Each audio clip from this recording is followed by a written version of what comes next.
Buongiorno a tutti e benvenuti su Wow Podcast Italian. Sono Lucas e oggi sono davvero emozionato perché abbiamo un argomento molto speciale da discutere. Un argomento che cambia la vita, che fa battere il cuore e che riguarda tutti noi prima o poi. Buongiorno a tutti, cari ascoltatori di Wow Podcast Italian. Sono Mia e sono felicissima di essere qui con voi oggi. Lucas, già dal tuo tono capisco che hai qualcosa di molto importante da dire. Sei raggiante stamattina. Cosa sta succedendo nella tua vita? Mia, devo confessarti una cosa. Negli ultimi mesi la mia vita è cambiata moltissimo. Ho cominciato a pensare seriamente al futuro e una delle domande più grandi che mi sono posto è questa. È il momento giusto per andare a vivere insieme alla mia ragazza? È una domanda che mi teneva sveglio la notte. Oh, Lucas, questa è davvero una notizia fantastica. Allora stai pensando di convivere con la tua ragazza? Raccontaci tutto dall'inizio. Come si chiama? Da quanto siete insieme? Vogliamo sapere ogni dettaglio. Si chiama Sofia. Siamo insieme da quasi 2 anni e devo dire che è la persona più speciale che abbia mai incontrato nella mia vita. È intelligente, divertente, dolce e sa fare una pasta al pomodoro che ti fa dimenticare tutti i problemi del mondo. Ma la decisione di andare a vivere insieme è molto grande, no? Non è semplice come sembra. Hai assolutamente ragione, Lucas. Andare a vivere insieme è uno dei passi più importanti in una relazione. È una decisione che cambia tutto. La tua routine, le tue abitudini, il tuo spazio. È bellissimo, ma anche un po' spaventoso. E voi, ascoltatori, avete mai pensato a questo argomento? Forse anche voi avete qualcuno speciale nella vostra vita. Scrivete nei commenti e raccontateci la vostra situazione. Esatto, e ascoltatori, voglio che partecipiate attivamente a questa conversazione oggi. Parleremo di come si dice in italiano tutto quello che riguarda la convivenza. Impareremo come chiedere al proprio partner se vuole andare a vivere insieme, come cercare casa, come dividere le spese, come gestire la vita quotidiana. Sarà una lezione di italiano molto pratica e piena di vocabolario utile. Perfetto, Lucas. Allora cominciamo dall'inizio, come si dice in italiano, dal principio. Come hai parlato con Sofia per la prima volta di questa possibilità? Era una conversazione programmata o è successa spontaneamente? È stata una conversazione molto naturale, in realtà. Eravamo a cena a casa sua una sera di novembre. Stava piovendo fuori. C'era il profumo di pasta al forno in tutta la casa e stavamo parlando del futuro. A un certo punto ho detto semplicemente: Sofia, stavo pensando, ti piacerebbe che andassimo a vivere insieme? Era una domanda semplice, ma il cuore mi batteva fortissimo mentre la pronunciavo. Ah, oh, che romantico! Una serata autunnale, la pioggia, il profumo di cibo buono. Ascoltatori, immaginate questa scena, una bella cena, luce soffusa, Lucas che fa questa domanda importantissima. Come pensate che abbia risposto Sofia? Scrivete la vostra risposta nei commenti prima che Lucas continui. Sofia ha sorriso e mi ha guardato negli occhi per qualche secondo che sembravano interminabili. Poi ha detto: Lucas, ci pensavo anch'io da un po'. Sì, mi piacerebbe molto. Ed io ero al 7° cielo. Non riuscivo a crederci. Ho quasi rovesciato il bicchiere di vino dalla gioia. Bellissimo! Ascoltatori, avete sentito queste frasi importanti? Andare a vivere insieme è l'espressione principale che usiamo in italiano per parlare della convivenza. Oppure possiamo dire convivere, fare la convivenza o anche mettere su casa insieme. Lucas, usiamo tutte queste espressioni nella vita di tutti i giorni. Sì, esattamente. In italiano abbiamo diversi modi per esprimere questa idea. Possiamo dire andare a vivere insieme, convivere, abitare insieme o anche mettere su casa insieme. Tutte queste espressioni significano la stessa cosa.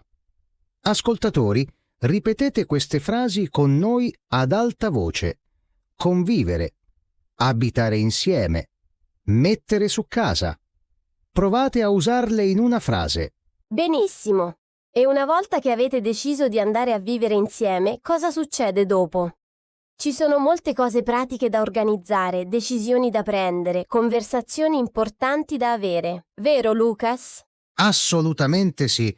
La prima cosa che abbiamo fatto io e Sofia è stata parlare di che tipo di casa volevamo.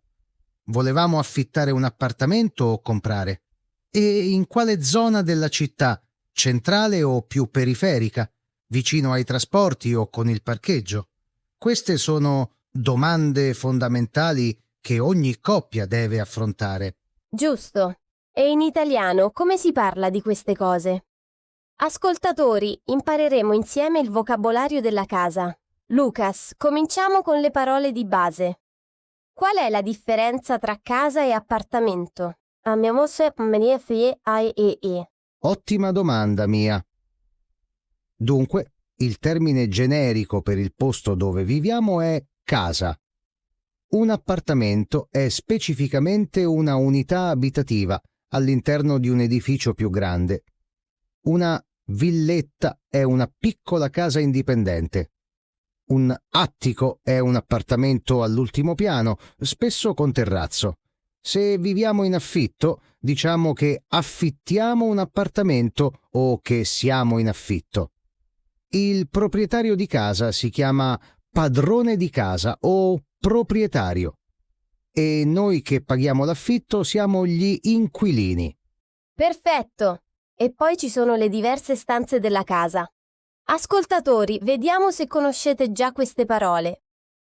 Il soggiorno o salotto è la stanza principale dove si sta insieme, dove si guarda la televisione, dove si ricevono gli ospiti. La cucina è dove si cucina e a volte anche dove si mangia. La camera da letto o semplicemente camera è dove si dorme e il bagno è il bagno. Lucas, ho dimenticato qualcosa? Hai dimenticato il balcone e il terrazzo. Sono cose diverse in realtà. Il balcone è più piccolo e si sporge dalla facciata dell'edificio, mentre il terrazzo è più grande e di solito si trova sul tetto o a livello del pavimento. Sofia voleva assolutamente un appartamento con almeno il balcone. Diceva sempre: Lucas, voglio fare colazione fuori la mattina con il sole. Quanto è romantica, eh? Troppo bella, Sofia! Ascoltatori, anche voi avete qualcosa che è assolutamente necessario nella vostra casa ideale? Scrivetelo nei commenti. Per qualcuno è il balcone, per qualcun altro forse è una cucina grande, o un bagno con la vasca, o magari uno studio per lavorare da casa. Diteci qual è la vostra priorità numero 1. Esatto. E mentre cercavamo casa, Sofia ed io abbiamo imparato moltissime parole nuove. Per esempio, quando guardi gli annunci di case su internet o sui giornali, trovi spesso queste descrizioni. Bilocale, che significa un appartamento con 2 stanze principali, trilocale con 3 stanze, quadrilocale con 4 stanze e monolocale, che è un appartamento con una sola stanza grande, dove si mangia, si dorme e si vive tutto nello stesso spazio. E poi ci sono le caratteristiche dell'appartamento che trovi negli annunci. Luminoso significa che entra tanta luce naturale. Arredato significa che l'appartamento ha già i mobili inclusi. Non arredato o vuoto significa che non ci sono mobili e devi portare i tuoi. Ristrutturato o appena ristrutturato significa che è stato rinnovato di recente ed è in ottime condizioni. Da ristrutturare invece significa che ha bisogno di lavori. Lucas, quali erano le vostre priorità nella ricerca? Per noi era importante trovare un appartamento luminoso, in buone condizioni e in una zona tranquilla. Sofia lavora da casa alcuni giorni alla settimana come designer grafica, quindi aveva bisogno di silenzio per concentrarsi. Io invece volevo che ci fosse il parcheggio vicino, perché ho la macchina e odio girare 20 minuti per trovare dove parcheggiare. Capisco. E ascoltatori, se questo podcast vi sta aiutando, lasciate un mi piace. Iscrivetevi al canale Wow Podcast Italian e attivate la campanella per i nuovi episodi. Ogni settimana nuovi argomenti per praticare. Sì, grazie mille a tutti. Il vostro supporto ci dà la forza di continuare. E ora continuiamo con la nostra storia. Dopo circa 3 settimane di ricerca, io e Sofia abbiamo trovato l'appartamento perfetto. Oh, fantastico! Descrivici questo appartamento. Come era? Molto luminoso con grandi finestre, un salotto spazioso, cucina dove si poteva anche mangiare, camera doppia, bagno con vasca e il balcone che Sofia sognava. Si affacciava su una piccola piazza con alberi e il parcheggio a 50 metri. Perfetto in ogni senso. E com'era il processo burocratico per prendere l'appartamento? Sì, ci sono diverse fasi. Prima di tutto, quando visiti un appartamento e ti piace, devi fare una proposta di locazione al padrone di casa o all'agenzia immobiliare. Se la proposta viene accettata, si firma un contratto di locazione o contratto di affitto. Di solito si paga anche una caparra o deposito cauzionale, che è una somma equivalente a 2 o 3 mesi di affitto, che viene restituita alla fine quando lasci l'appartamento se non ci sono danni. Il contratto di affitto è un documento legale importante. Stabilisce l'ammontare dell'affitto, la durata e le regole. Se si possono avere animali, se si può fumare, gli orari di silenzio. Lucas, voi potevate avere animali? No, io no. Ma Sofia aveva sempre sognato di avere un gatto. Quando abbiamo firmato il contratto, abbiamo chiesto esplicitamente al padrone di casa se potevamo avere un animale domestico. Lui ci ha detto di sì, ma con una piccola caparra aggiuntiva. Quindi ora abbiamo anche Pico, un gattino arancione. Avete un gatto che si chiama Pico. Adorabile. In italiano animale domestico è il termine per pet. Gatto è il gatto, cane è il cane. Voi ascoltatori avete animali? Scrivetelo nei commenti. Ottima domanda per i commenti. E quando abbiamo firmato il contratto, io e Sofia eravamo così felici che siamo andati a festeggiare in un bel ristorante. Era ufficiale. Stavamo per cominciare la nostra vita insieme. Ma poi è arrivata la parte più stressante di tutta l'avventura. Quale parte stressante, Lucas? Ora sono curiosissima. E ascoltatori, anche voi siete curiosi? Cosa pensate che sia la parte più stressante di andare a vivere insieme? Scrivete le vostre idee nei commenti prima che Lucas riveli la risposta. La parte più stressante era il famigerato trasloco. In italiano, quando ti sposti con tutte le tue cose, si chiama trasloco. Devi imballare tutto in scatole, trovare un furgone o una ditta di traslochi, portare tutto nella nuova casa e sistemare ogni cosa. È un'esperienza che ti invecchia. Ah sì, il trasloco. Tutti sanno quanto sia faticoso. Ascoltatori, avete mai fatto un trasloco? È stata organizzata e tranquilla o un piccolo disastro? Raccontateci. Il mio trasloco è stato un disastro. Ho rotto 2 piatti e un bicchiere. Ho perso 3 scatole di cose importanti mai più ritrovate. Ho litigato con Sofia sul dove mettere il divano e ho dimenticato di staccare il gas nel vecchio appartamento, pagando per 2 settimane in più. Ah ah ah ah. Lucas, queste sono esperienze così universali, il divano è sempre fonte di discussioni durante un trasloco. Ascoltatori, abbiate pietà di Lucas. Ma alla fine, quando tutto si è sistemato, come vi siete sentiti? Alla fine, stanchi e sporchi, circondati da scatole aperte, ci siamo guardati intorno e abbiamo riso di tutto. Sofia aveva nascosto una bottiglia di spumante in una borsa. Abbiamo brindato e ci siamo abbracciati. Era il nostro primo momento da veri conviventi. Che scena! Brindare significa fare un brindisi. Spumante è il vino frizzante italiano e conviventi sono le persone che vivono insieme. E ora parliamo di qualcosa di fondamentale, come dividere le spese. Hai ragione, Mia. Parlare di soldi con il proprio partner può sembrare un argomento poco romantico, ma è assolutamente fondamentale per una convivenza serena.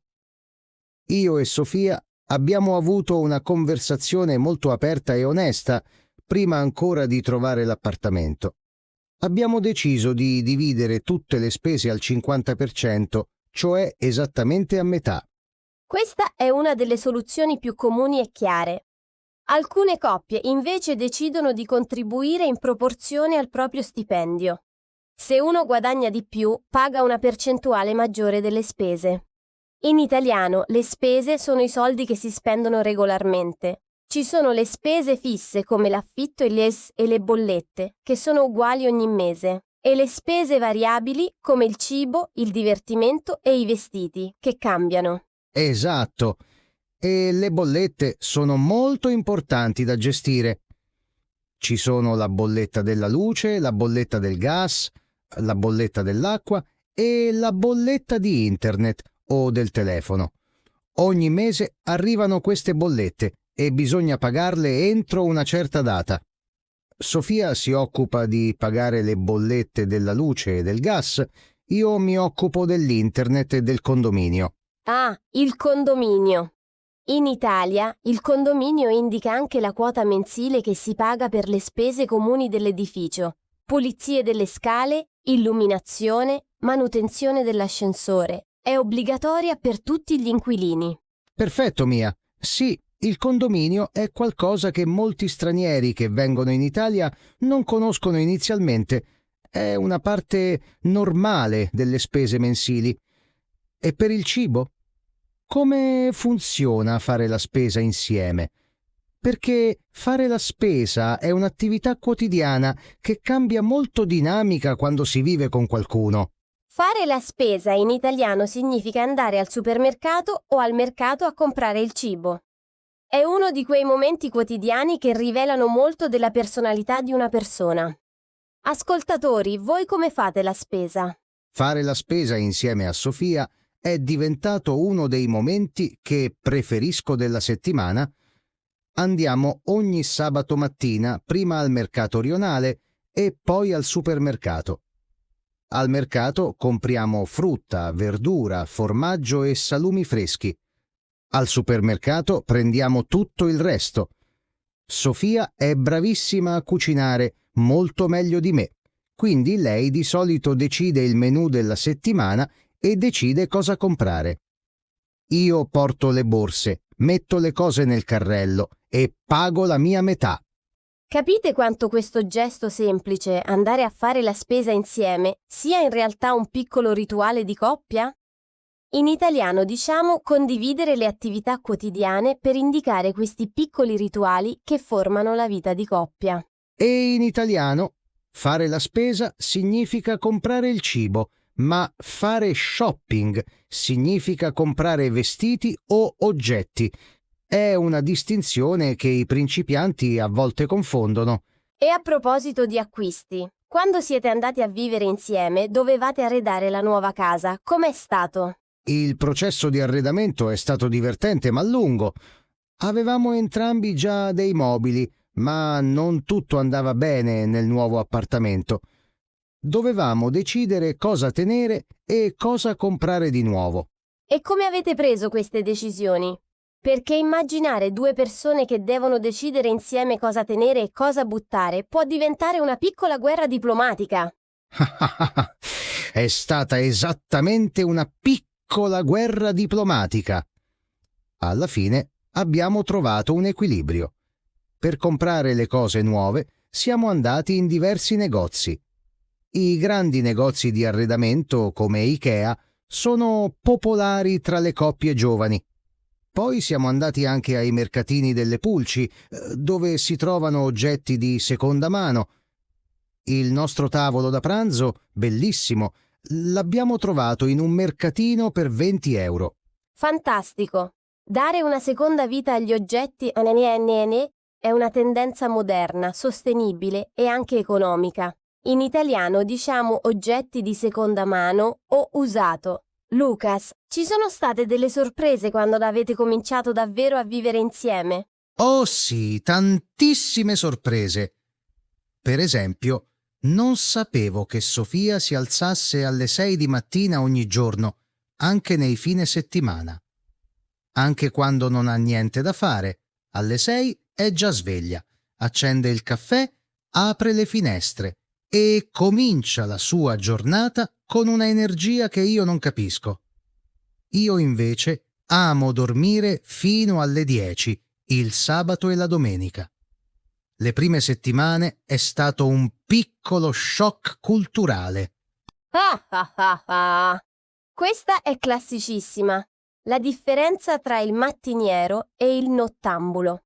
In italiano diciamo essere mattiniero per chi si alza presto e ama le mattine e essere nottambulo per chi preferisce stare sveglio la notte.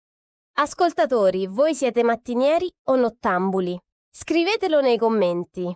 Io sono decisamente nottambulo.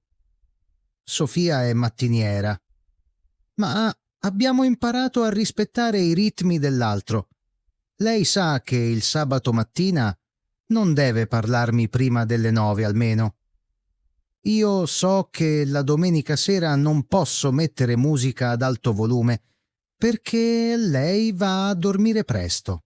In italiano diciamo rispettare i ritmi dell'altro o rispettare le abitudini del partner. Le abitudini sono le cose che facciamo regolarmente. Quando si vive con qualcuno, le nostre abitudini si integrano con le sue in un processo di adattamento continuo. Esattamente. E un'altra sorpresa è stata scoprire quanto Sofia fosse ordinata rispetto a me. Io devo ammettere che sono abbastanza disordinato. Lascio le cose in giro, non rimetto sempre tutto al suo posto, a volte lascio i vestiti sulla sedia invece di metterli nell'armadio. Sofia invece è molto ordinata e metodica. E come avete gestito questa differenza? Perché essere ordinati o essere disordinati può essere una fonte grande di attrito in una convivenza.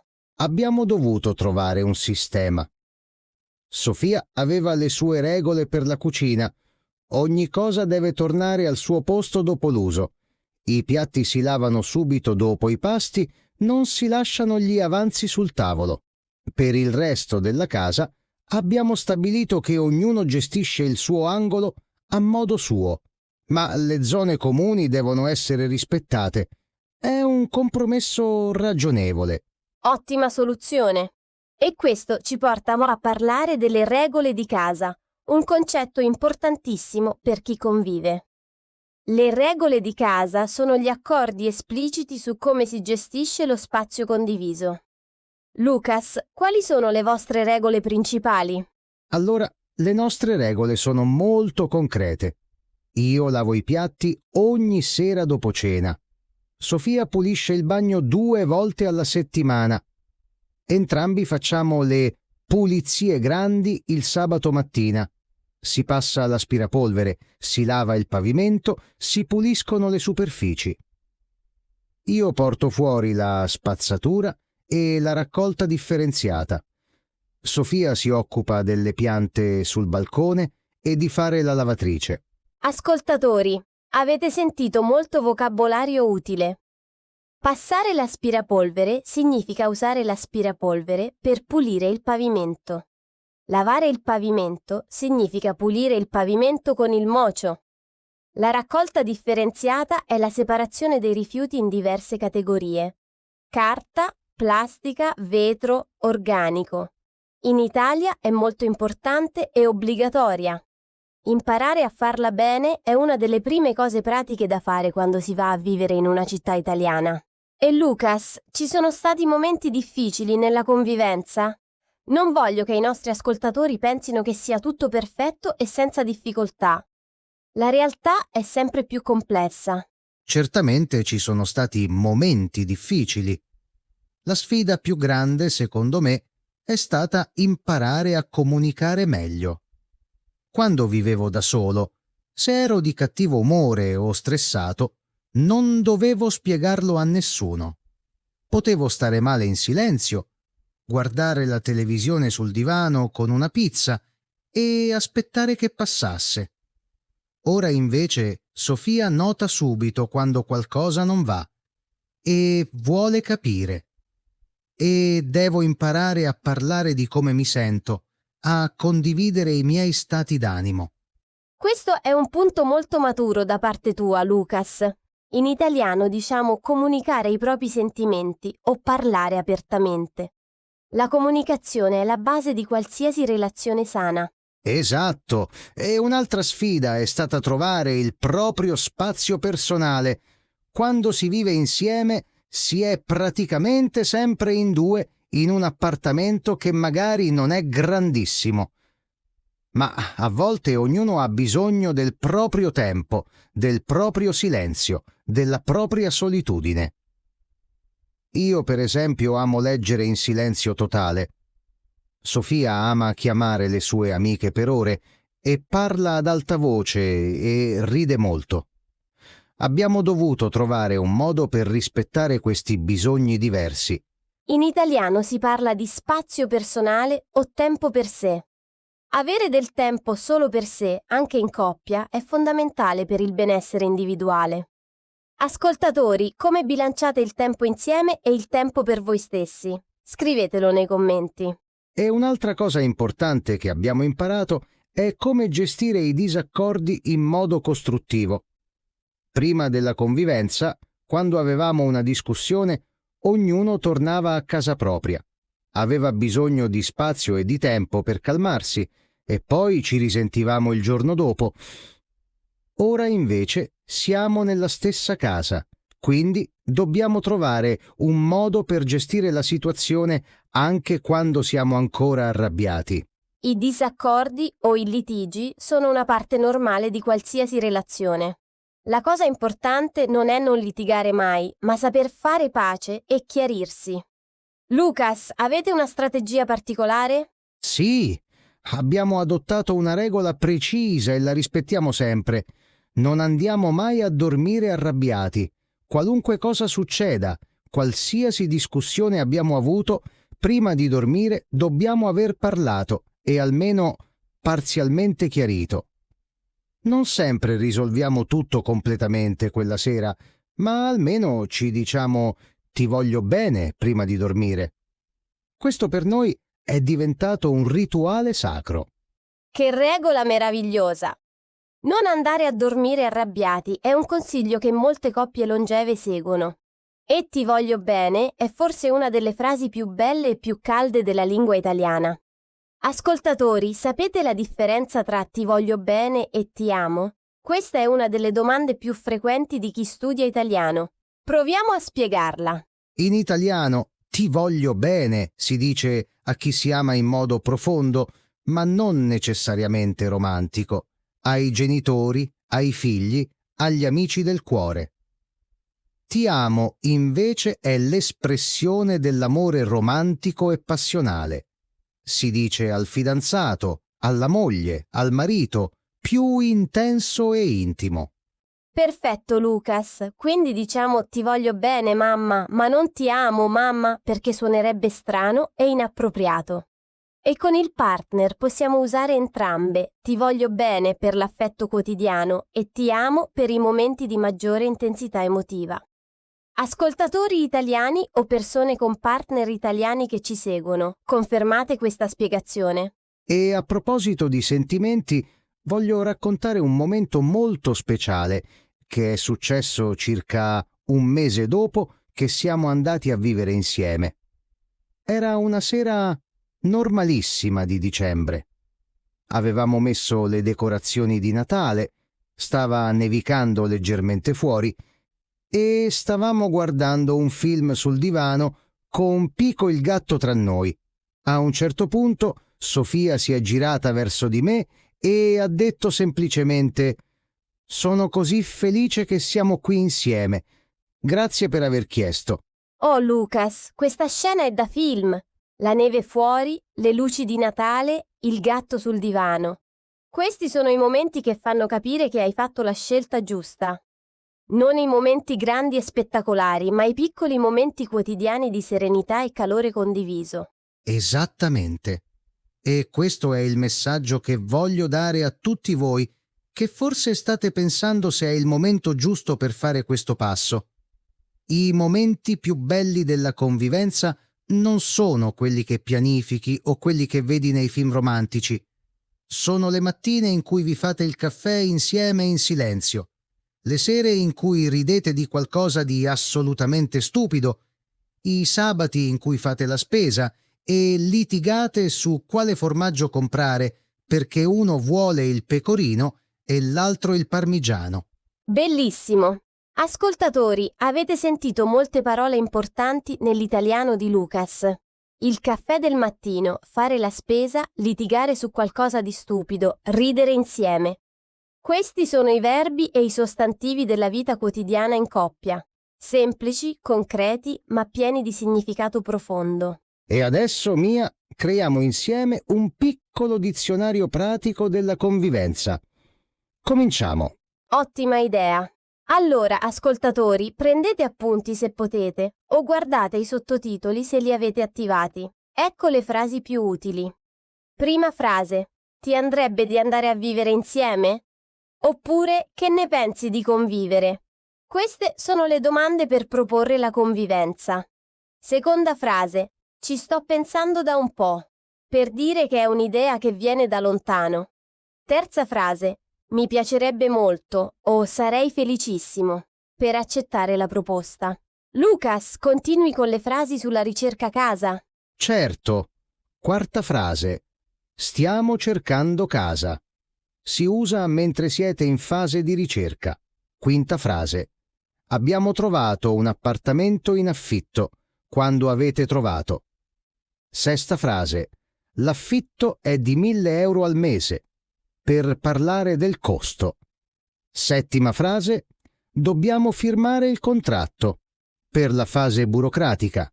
E ottava frase. La caparra è di 2.000 euro. Per parlare del deposito cauzionale. Benissimo. Ora le frasi per la vita quotidiana. Nona frase. Dividiamo le spese a metà. Per l'accordo economico. Decima frase. Chi cucina stasera? La domanda quotidiana più importante. Undicesima frase. Devo fare le pulizie, quando la casa ha bisogno di essere pulita. Dodicesima frase. Ho fatto la spesa, quando sei tornato dal supermercato. Lucas, le ultime? Tredicesima frase. Dove metti questo? Quando si sta arredando o riordinando. Quattordicesima frase. Dobbiamo parlare. La frase che fa sempre paura ma che è necessaria. Quindicesima frase. Facciamo pace? Per riconciliarsi dopo una discussione. E sedicesima frase. La più bella. Sono felice di vivere con te. Per ricordare sempre perché avete fatto questa scelta. Perfetto! 16 frasi fondamentali per la vita di coppia in italiano. Ascoltatori, scegliete quella che vi sembra più utile o più bella e scrivetela nei commenti.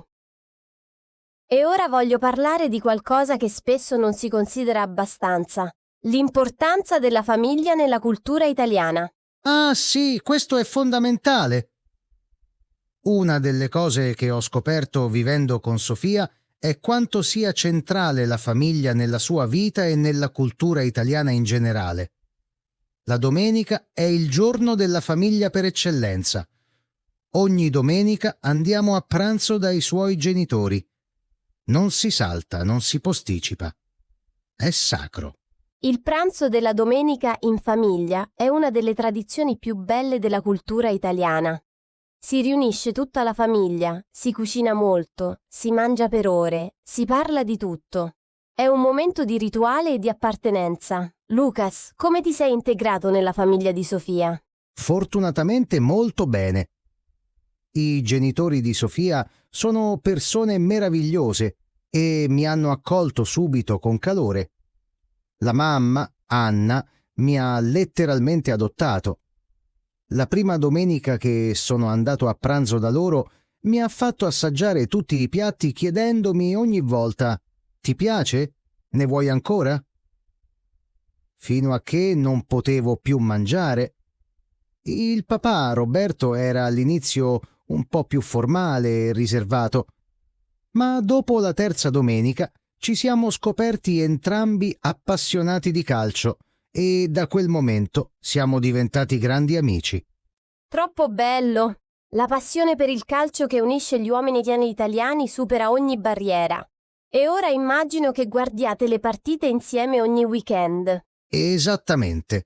Roberto e io guardiamo le partite insieme ogni weekend.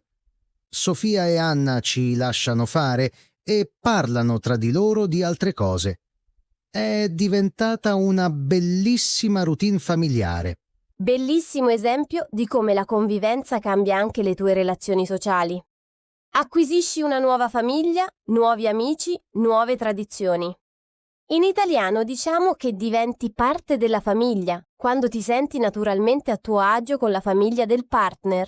E questa è una delle gioie inaspettate della convivenza. Non pensavo di arrivare ad amare così tanto la famiglia di Sofia, ma è successo naturalmente, giorno dopo giorno. Ascoltatori, prima di concludere questo bellissimo episodio, facciamo un veloce riepilogo del vocabolario più importante. Lucas? Certo, il vocabolario della casa, l'appartamento, l'affitto, il padrone di casa, l'inquilino, il contratto di locazione, la caparra, i tipi di appartamento, monolocale, bilocale, trilocale, le stanze, soggiorno, cucina, camera da letto, bagno, balcone. La vita quotidiana. Fare la spesa, le bollette, il condominio, le faccende di casa, passare l'aspirapolvere, fare la lavatrice. E il vocabolario della relazione, convivere, il trasloco, le regole di casa, comunicare, fare pace, ti voglio bene, ti amo. Questi sono i mattoni fondamentali dell'italiano quotidiano in coppia. Meraviglioso riepilogo.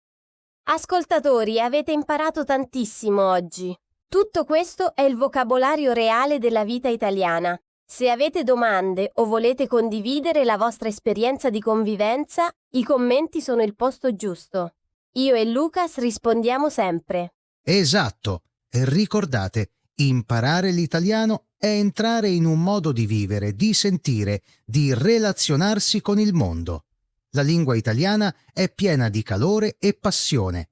Voi, imparando l'italiano, diventate un po' più italiani ogni giorno. Io sono Lucas, grazie a tutti.